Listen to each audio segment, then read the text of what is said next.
Joining me now is the Deputy Labor Leader Richard Marles. Mr Marles, thanks so much for your time. I'll ask you the same question as I asked Mr Dutton before the break, and that is, do you think that our political leadership, both at the state and federal level, and by that I mean the opposition as well, needs to be doing more in terms of how we adapt and mitigate to what are longer and more fierce fire seasons right now? Well, certainly it's an enormous challenge. I mean, we go into what is the most dangerous season on our continent, and that's been understood for a long time, but you look at this year and that season has begun very early and in an unprecedented way. And so I think we do need to be looking at every way in which we can make sure we've got every resource out there and we're coordinating in the best possible way. And a number of fire chiefs themselves have raised this point. We've talked about potentially doing a COAG around bushfires so that we can get it right. But I think it's important that we do everything we can, obviously to keep this above politics, but just to be working as best we can to make sure that we're dealing with what is a growing challenge. So you think that a bipartisan approach via a COAG summit of some sort is the best way to do that? Because quite clearly it is best where this is done across the aisle, so to speak, and take that politicisation out of it. It has to be done across the aisle. There's no doubt about that. And disaster management over a long period of time has had a quality of bipartisanship to it, or really more than that, it's just been above politics, and it needs to be that way. We just need to be bringing our best ideas to the table to try and deal with this as we can. And you're right, it's not just a federal issue, it's federal and state. There's a long-running protocol in terms of the federal government's engagement in natural disasters. I think it's important that we just keep reviewing this and making sure that all the assets that are available to governments across the states and the Commonwealth are able to be used to deal with this. But if this is an example of what's going to come, we're talking about longer fire seasons, and it's a much bigger challenge to what was already a very large challenge. You heard the Home Affairs Minister talking about the MEDEVAC repeal. He's very cautious, as has the Prime Minister been this week or last week, in relation to the New Zealand option. They clearly don't want to provide any incentive to people smugglers. He referred to renewed activity in Sri Lanka and so on. Is that a risk in your view of this New Zealand scenario, which Labor's been supportive of now for a number of years? Well, we are supportive of taking up the New Zealand offer. I mean, there are risks whichever way you go.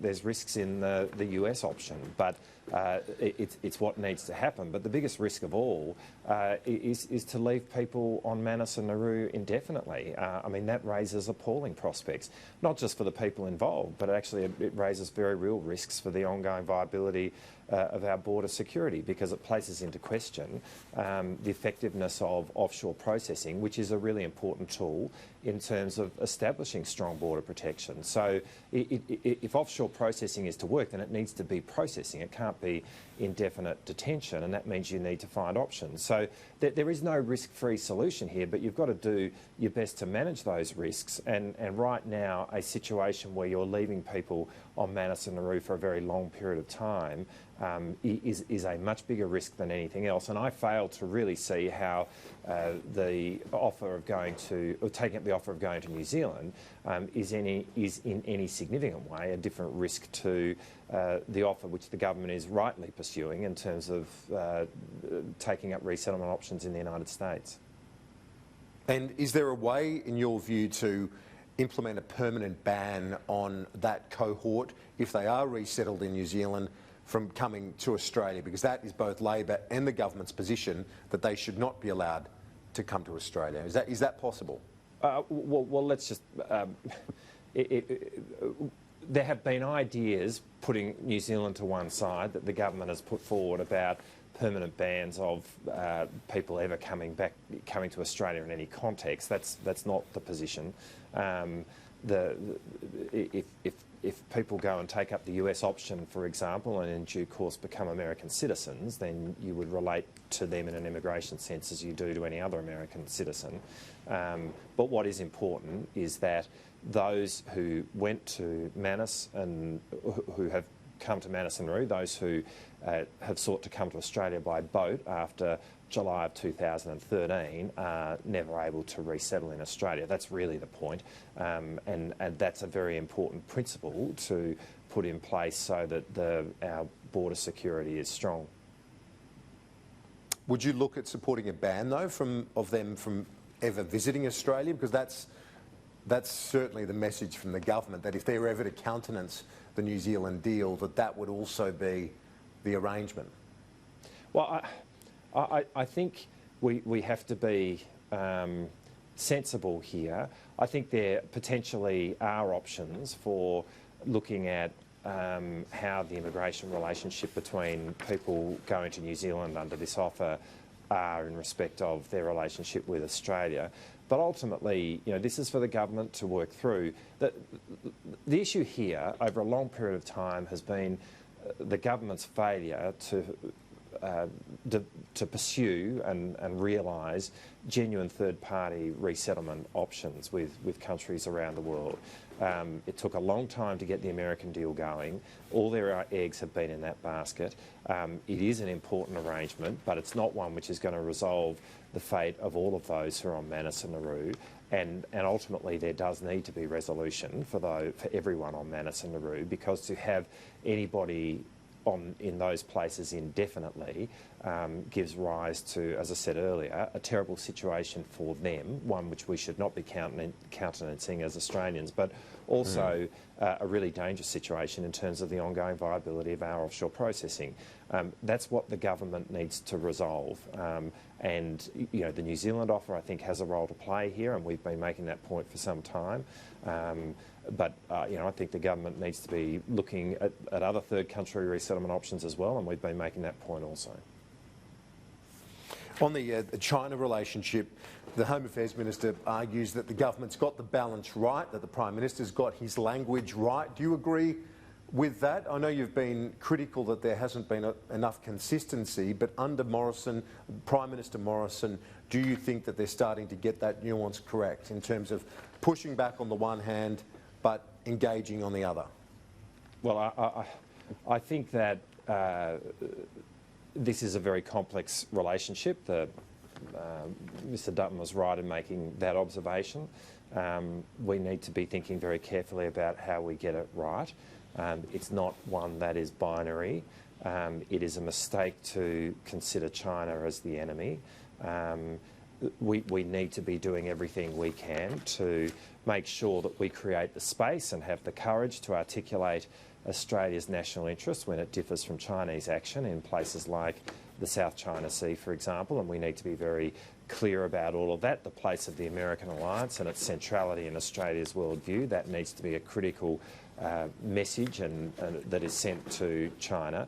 But from there, we actually need to be saying to China that we do value the relationship with China greatly, and we want to try and engage to the fullest possible extent from that basis. Now, I think a guiding philosophy which underpins the way in which we relate to China is something that I've not really heard from the government, and they need to start articulating that because it's critically important that this is not a relationship which is allowed to drift, because it is one of the most important bilateral relationships that this country has. There seemed to be quite a firm position, though, as articulated by Peter Dutton. It's been the view of others expressed by the Prime Minister down, basically, in terms of defending Australia's sovereignty, our democracy. Isn't that sort of message something that should be welcomed, because it does give the Chinese certainty as to what our position is? Of course, look, that message is fundamentally important. We absolutely, as I said before, need to be making sure that we have the courage to articulate Australia's national interest, and particularly in circumstances where it differs from Chinese action.